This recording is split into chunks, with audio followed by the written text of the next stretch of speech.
ये system rennin और angiotensin enzyme से मिलकर बना हुआ है, जो ह्यूमन बॉडी में ब्लड वॉल्यूम को रेगुलेट करने का या मेंटेन करने का काम करता है। रेनिन एंजाइम किडनी सिक्रीट करती है।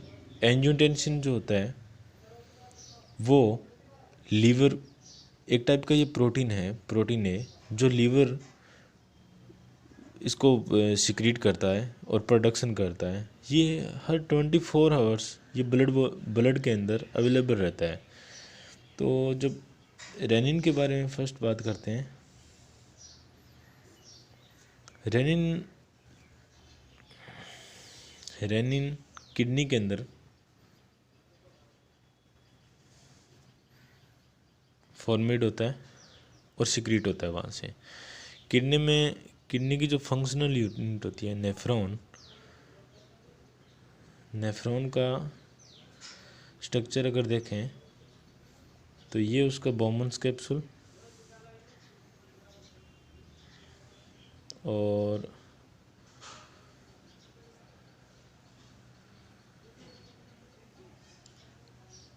ये हो गया प्रोक्सिमल कन्वर्टेड ट्यूबुल्स, ये हो गया डिसेंडिंग ट्यूब या लूप बोल सकते हैं। ये हेयरपिन बेंड ट्यूब हो गई, ये असेंडिंग हो गई, ये डिस्टल कन्वर्टेड ट्यूब और ये होगी कलेक्टिंग ट्यूब, ये होगी कलेक्टिंग डक्ट। इसके अंदर जो कैपिलरीज पाई जाती है उसको हम फेनेस्ट्रेटेड कैपिलरी बोलते हैं। तो इसमें जो ब्लड सप्लाई आती है, जहाँ से जिस तरह से ब्लड सप्लाई आती है, उस हम आर्टरी को बोलेंगे अफरेंट आर्टरी। अफरेंट ऐसे आना, और ये यहाँ पे कैपिलरीज फॉर्मेट करती है। इन कैपिलरीज को बोलते हैं फेनेस्ट्रेटेड कैपिलरी। ये कैपिलरीज और इनके बारे में भी एग्ज़ाम में बहुत बार पूछा जाता है कि जो बॉमन्स कैप्सूल में कैपिलरीज होती है वो कौन सी कैपिलरीज होती है। और ये एक टाइप का पोर्टल सर्कुलेशन है। हमारी बॉडी के अंदर पोर्टल सर्कुलेशन के रिगार्डिंग बात करें तो हमारी बॉडी के अंदर मोस्टली 3 जगह या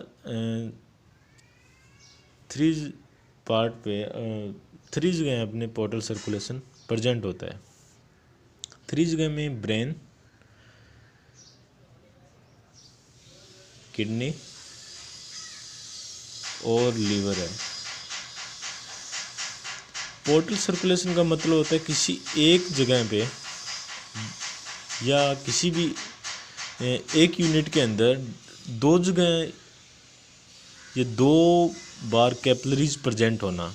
तो इस किडनी के अंदर अपन देखें तो एक कैपिलरीज तो ये होगी फेनेस्ट्रेटेड कैपिलरी, जो अफरेंट आर्टरी, ये अफरेंट हो गई, और ये कैपिलरीज से निकलने वाली इफरेंट हो गई। इसके बाद जो आएगी ये पेरिट्यूबुलर आर्टरीज, और ये होगी पेरिट्यूबुलर कैपिलरीज। जो इस ट्यूबुलर जो एब्जॉर्प्शन होता है उसको कैच करती है, ये इसको बोलते हैं पेरिट्यूबुलर कैपिलरीज।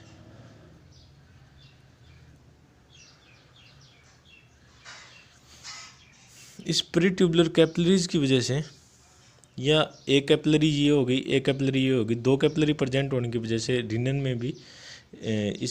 में भी या किडनी के अंदर भी पोर्टल सर्कुलेशन पाया जाता है। तो हम बात करते हैं रेनिन कहाँ से आता है। जब afferent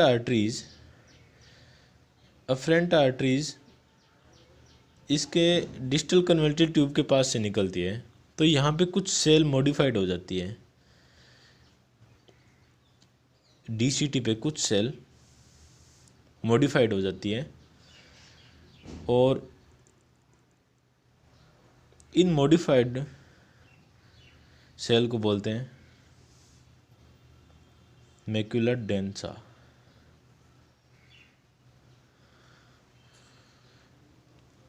macula densa, DENSA, macula densa.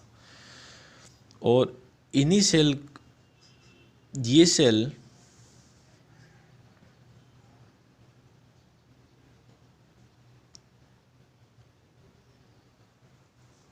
Macula densa sodium level पे सेंसिटिव होती है। जब इसमें आने वाले सिक्रेशन में अगर सोडियम का लेवल डाउन जाता है तो ये सेल्स एक्टिवेट हो जाती है और सोडियम और वाटर का एब्जॉर्प्शन करना स्टार्ट कर देती है। हालांकि यहाँ पे जो असेंडिंग जो ट्यूबुल्स है ये वाटर में इम्परमेबल होती है, यहाँ पे सिर्फ सोडियम का एब्जॉर्प्शन होता है। अब जो अफरेंट आर्टरीज आ रही है उस पर कुछ मॉडिफाइड सेल प्रेजेंट होती है जिसको अपन पोल्किंसन सेल बोलते हैं। ये दोनों साइड में होती है पोल्किंसन सेल अफरेंट आर्टरीज पे नियर डिस्टल कन्वर्टिबल ट्यूबुल्स, इसको बोलते हैं पोल्किंसन सेल। पोल्किंसन सेल एक टाइप का पोल्किंसन सेल क्या है? पोल्किंसन सेल्स एज लाइक बेरो रिसेप्टर काम करती है। बेरो रिसेप्टर हमारी बॉडी में पाए जाने वाले ये प्रेशर सेंसिटिव डिवाइस मान सकते हैं इसको, जहाँ पे ब्लड प्रेशर या किसी भी चीज़ का कंप्रेशन को फील करके और ये एक्टिवेट होते हैं और उस चीज़ का मैसेज फॉरवर्ड करते हैं। ये बेरो रिसेप्टर हमारे ब्रेन में भी पाए जाते हैं। हमारी कैरोटिड आर्टरीज में बेरो रिसेप्टर होता है। जब हम एमआई में कैरोटिज्म में साथ देते हैं और ये आर्च ऑफ ओर्टा पे भी पाया जाता है बेरो रिसेप्टर और यहाँ पे भी पाया जाता है। तो ये पोल्किंसन सेल एज ए बेरो रिसेप्टर काम करती है। जब इस अफरेंट आर्टरीज के अंदर ब्लड वॉल्यूम कम होता है, वॉल्यूम डिक्रीज होगी, तो ये पोल्किंसन सेल इस प्रेशर को फील करेगी कि ये प्रेशर कम हो रहा है, ब्लड वॉल्यूम कम है। इसके अगेंस्ट में ये एक एंजाइम सिक्रीट करती है ब्लड के अंदर जिसको बोलते हैं रेनिन। रेनिन एंजाइम पोल्किंसन सेल सिक्रीट करती है या एक्सक्रीट करती है। तो ये फेनेस्ट्रेटेड कैपिलरी से होता हुआ और ब्लड सर्कुलेशन के अंदर आता है। जब रेनिन एंजाइम ब्लड के अंदर प्रेजेंट हो जाता है तो ये मेन सर्कुलेशन के अंदर आ गया। ये मान लो ह्यूमन का मेन सर्कुलेशन है, रेनिन मेन सर्कुलेशन में आ गया किडनी से।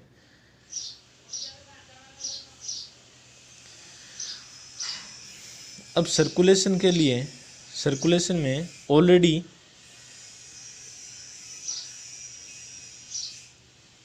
एंजियोटेंसिनोजन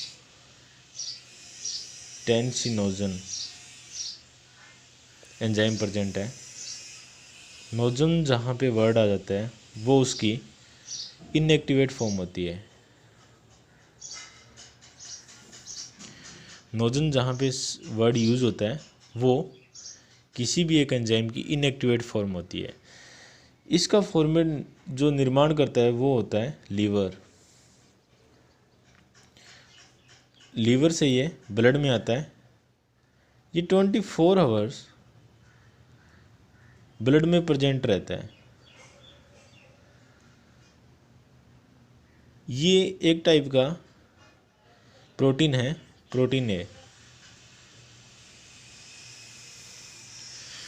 जब ये एंजाइम रेनिन ब्लड में आता है और एंजियोटेंसिनोजन वहाँ पे ऑलरेडी प्रेजेंट है ब्लड के अंदर, तो रेनिन और एंजियोटेंसिनोजन दोनों मिलते हैं तो रेनिन प्लस एंजियोटेंसिनोजन दोनों मिलके एक एक्टिव फॉर्म तैयार करते हैं, एंजियोटेंसिनोजन फर्स्ट। ये जो एंजियोटेंसिनोजन फर्स्ट है ये सर्कुलेशन में आने के बाद ये सर्कुलेशन के थ्रू जाती है लंग्स में। तो ह्यूमन लंग्स के अंदर क्या होता है, एक वहाँ की जो लंग्स कैपिलरीज होती है, lungs capillaries ACE enzyme secrete करती है। ये नॉर्मली जो हमारे लंग्स की कैपिलरीज होती है ये ACE सिक्रीट इसलिए करती है क्योंकि लंग्स में ऑलरेडी एक केमिकल प्रेजेंट रहता है जिसको अपने बोलते हैं ब्रेडिकाइनिन।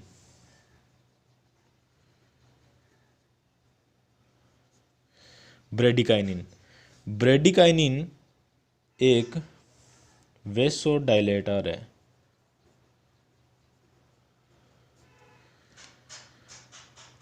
नॉर्मली रूटीन डेज के अंदर ACE ब्रेडिकाइनिन को डिस्ट्रॉय करता है और ब्लड वेसल को डायलेट होने से बचाता है। अब जब एंजियोटेंसिन फर्स्ट में कन्वर्ट हो गया तो ये एंजियोटेंसिन फर्स्ट इसके अगेंस्ट सेंसिटिव होता है, तो ये ACE ब्रेडिकाइनिन के साथ साथ इस पे भी काम करता है। तो ACE इसको क्या करता है, एंजियोटेंसिन फर्स्ट को एंजियोटेंसिन सेकंड में कन्वर्ट करता है, एंजियोटेंसिन सेकंड में कन्वर्ट करता है ACE एंजाइम। और इधर जब ये एंजाइम एंजियोटेंसिन फर्स्ट में काम आ गया तो ब्रेडिकाइनिन की जो स्ट्रेंथ है वो बढ़ेगी लंग्स में और वेसोडाइलेट होगी यहाँ पे। अब जो एंजियोटेंसिन सेकंड है ये सर्कुलेशन में होता हुआ ब्रेन तक जाता है।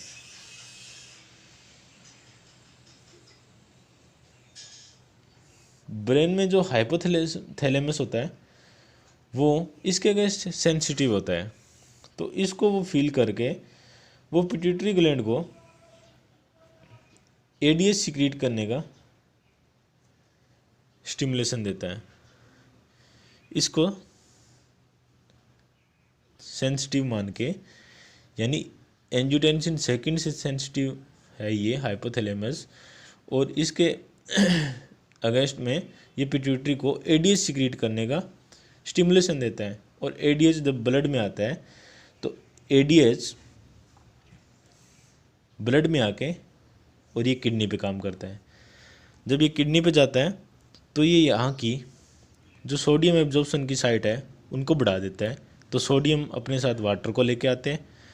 और ये ADH मेन काम एक और करता है क्योंकि कलेक्टिंग डक्ट पे अपने कुछ सेल्स पाई जाती हैं। नॉर्मली ये जो कलेक्टिंग डक्ट होती है वो सिर्फ एक्सक्रेट करने की एक ट्यूब्यूल्स होती है, इसमें किसी भी टाइप का एब्जॉर्प्शन या एक्सक्रेशन नहीं होता है। लेकिन ये ADH की प्रेजेंस के अंदर क्या होती है, यहाँ पे प्रिंसिपल सेल्स पाई जाती है।